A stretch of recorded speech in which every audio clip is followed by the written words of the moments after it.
మీ అందరికీ ఒక చిట్కా చూపించబోతున్నాను. చూడండి ఆ చిట్కా ఏటో. మనము కార్తీకంలోని పూజలు పునస్కారాలకి మనం ఉల్లిపాయ తినాం కదండి. అలాంటప్పుడు పెనంకి మనం దోశలు చేస్తాము. అప్పుడు పెనంకి రాస్తాం కదా ఉల్లిపాయ. అలాగే రాయకుండా ఉల్లిపాయ రాయకుండా చెయ్యాలి ఎలాగో చూపిస్తాను చూడండి.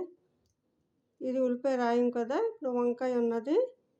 ఈ వంకాయ 3కు కట్ చెయ్యాలి.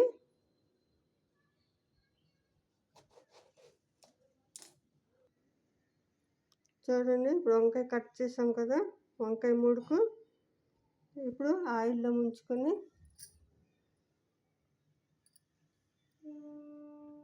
ఇప్పుడు మొత్తం రాయాలి. ఉల్లిపాయ ఎలాగ రాస్తామో అలాగ రాయాలి.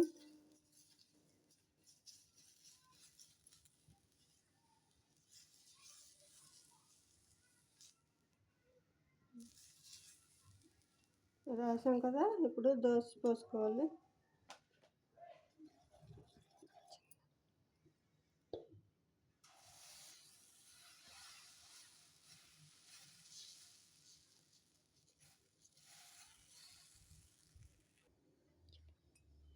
చూడండి ఇప్పుడు ఎలాగ వస్తుందో దోశ వచ్చేస్తుంది. చూడండి నీట్గా దానికి వచ్చినట్టుంది. చూడు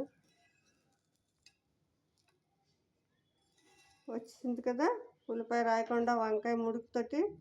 అలాగే మన పూజలప్పుడు ఉల్లిపాయ తినాం కాబట్టి ఆ వంకాయతో అలా చేసుకుంటే అవుతుంది.